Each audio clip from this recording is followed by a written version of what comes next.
It's been a while since I posted a video, and many topics have been amassing since I last posted. So um, I may post a series of them dealing with different issues. But I just had my birthday, so I am now officially 34 years old. Don't look it, but I am. And one of the things, so wonderful, awesome Christmas holidays. Did exactly what I wanted and had visited with a bunch of friends um, and family and volunteered and, just really enjoyed myself. And then I went to a 5-day meditation retreat, which I talked about in my last video that I said I was going to, and it was an amazing thing.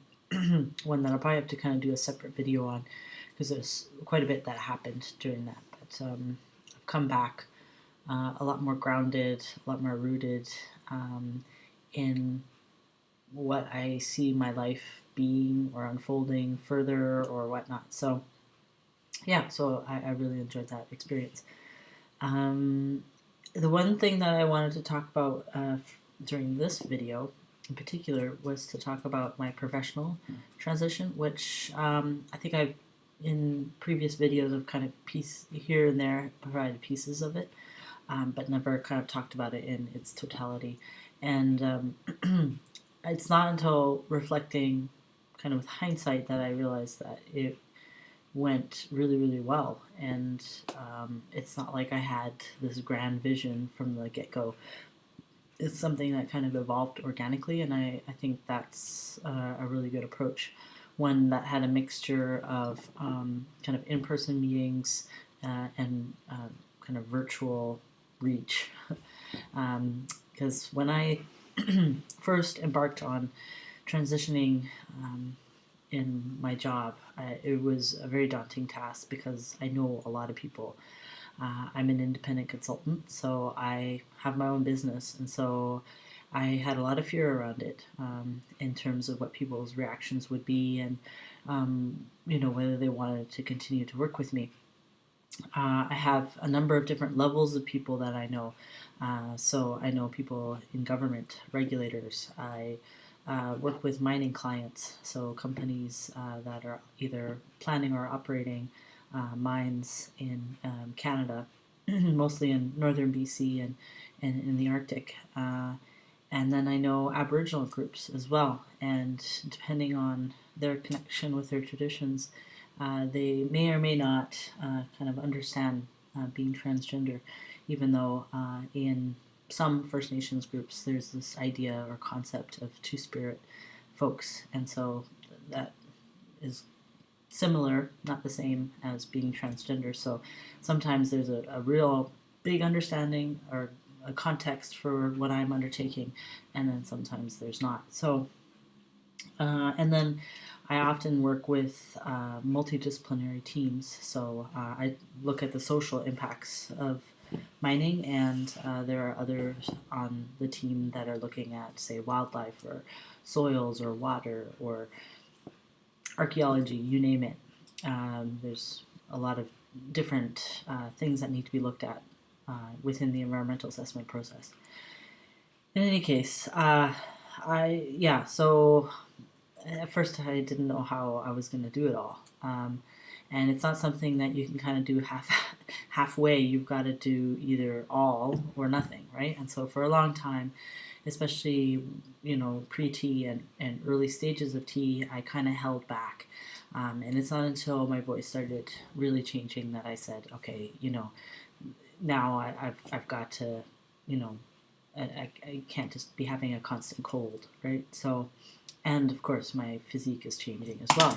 So I wanted to be transparent, and I think honesty and openness is, for the most part, with the right people, well received. And so I also totally recognize, the favorable region that I live in that I live in Vancouver, British Columbia in Canada, where there's a lot of legal rights and support and, societal understanding of these things And there's a lot of openness towards different gender expressions and identities and such. And the more people know and understands, the better it gets even. So I also recognize 100% that my transition from female to male is much easier, much easier than someone going in the opposite direction, or gender variant identifying.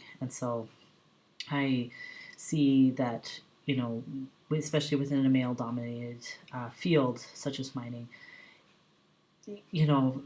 there's a more receptivity to someone becoming male. Well, it's like, well, of course, it's the bee's knees. It's the best thing since sliced cheese, whatever the expression. So I get that played a huge role in how things unfolded for me in my case. I also think that my personality also played into it as well. Besides systemic things, it's me also, personally. I am a very open and honest and, likable person. So I think as a result, people may not quite understand or get it 100%, but at least they're willing to give it a good try. So what I did in my situation, like in terms of steps that I took, I kind of gave myself 1 month, and that was back in May, and I wanted to do it before surgery, before I left for Florida, because I was taking some time off, and I wanted people not to bother me during that time, and so I wanted to be very clear about what it was about, and that was a serious enough instance for people to allow me that space and time. And so what I did, I began with approaching. I have 5 projects. At that time I was working on 5 projects, and so I approached each one of those clients, the key contact person, and sat them down and had an in-person meeting and kind of spelled it out for them. And I think that was a really good approach because people appreciate the candor, and I also could convey a sense of confidence and express my excitement so that they could see that this was something genuine and authentic, and that they could share with me in that excitement and not get concerned. Because for me, I was very matter of fact, unapologetic, and just kind of spelled things out in terms of what it meant and what was going to kind of be business as usual as well. So it was kind of a bit of both. Like, it's really exciting news, and also kind of things are not going to change very much from a project perspective. So I got a range of really wonderful responses, super supportive, really nice. And they wished me well and, asked if there was anything they could do to help. So that was a huge relief. There was one client who I've never seen such a genuine look of shock. It wasn't like a negative thing at all, but it was just like the biggest eyes I've ever seen. I will always forever cherish that memory. But it was not something he was expecting. I think they thought, because I said, I have something important to share, and so I think they probably had a list of candidates in terms of getting married, getting pregnant, or whatever, and that was one of them on their list. So fair enough. I think he got blindsided there, but he was super nice and great about it after that. And then from there, I provided each of those clients with text, email text, to send out to the bigger multidisciplinary team of consultants to share. So it was very matter of fact. It was just stating things, such and such, my previous name is undergoing a gender transition from female to male. There's a new name, there's a new email address, and here's some more information on the American Psychological Association. I think APA has some sort of Psychology 101 in case you have any questions. And I think that was about it. And I knew it had taken effect because almost the next week I was either getting phone calls from team leads or emails saying "Dear Kai," and I was like, okay, so they got the message. And that I think it's really important for us to get support in and have other people do some of the legwork for us, especially when you get to kind of secondary or tertiary people, where you may have kind of one-on-one contact, but they're not so big. So you kind of get to the really important people, the core, and then have others help you with the dissemination. At least I found that to be really valuable. I also sat down and had in-person meetings with really important key Aboriginal contacts that I had established really good working relationships, and I wanted to be open, honest, and have the same candor with them as I did with the mining clients. So I think that was really important too, because with Aboriginal groups, it's really important to continue and foster trust. And given historical stuff in the past, trust is a sticking point. And so I didn't want that to be my own gender journey to be an issue of trust. And so I thought those one-on-one conversations were really important. And so I had them. And those were fantastic, really, really good. And I appreciated just the one-on-one time. And I think that really deepened my relationship with some, in the sense that they could see that I was holding back, and now they saw me as more open, and really knew who they were dealing with now, right? Rather than someone who is kind of off to the side. I don't know. It's hard for me to explain, but people can kind of sense when something's off, and maybe they can't put their finger on it, but and so when that air is cleared and the slate is presented, it's just like, oh, okay, yeah, let's carry on now. That's great. And then kind of there was almost 2 weeks where I was just kind of having constant conversations about this, whether it was by email or in person or whatnot. And so I felt solid enough in the kind of key areas, and then I felt like I could kind of go on to the next wave, which for me was changing my website and LinkedIn, which is a professional networking kind of social media thing. And I, wrote a very short blurb, again, kind of similar to the email text, that just really was stating things. I kept my previous name, and it was only at the beginning of this year that I got rid of it. So I no longer have, my previous name anywhere, whether it's on my professional website or on LinkedIn. I kept it for about 6 months, just so that if anybody hadn't heard through the grapevine or through some direct method that I was undergoing this, then they could still find me. But I think enough has been kind of, the ripple effect has taken as far as I really need it. And if not, you can kind of go by my initials and piece it together somewhat. That's kind of why I picked Kai. It's very similar. The first 2 letters are the same as my last name, or my previous name.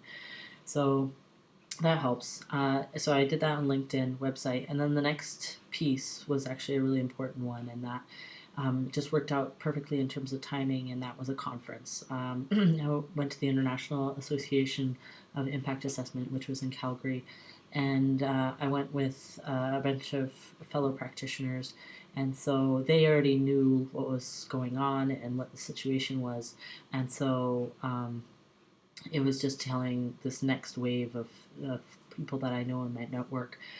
Again, really quick conversation, just like, hey, FYI, undertaking a gender transition. My new name's Kai, and I prefer male pronouns. Done. And then you can kind of carry on, be like, what did you think of this session, and not make it like a big deal. And people were really like, wow, oh, that's really neat. And they could see my name tag, which had Kai Scott on it, and all these things, and you could kind of make that association and connection. And then I had my fellow practitioners using the name too, so you could already kind of get a sense of comfort and context for that. And then I had business cards in my new name prepared for that conference, and just spread it far and wide. So I think I gave out 100 of those at that conference. So I think that just helped me establish that within that network, so that my previous name wouldn't be carried on and the new one could kind of start to form. And of course, I also really wanted to go to sessions and, benefit from the content of the conference as well. But from a gender transition perspective, that conference was key. It was absolutely key. It was phenomenal. And of course, I met new people there too. So that was nice to only be known as Kai for them.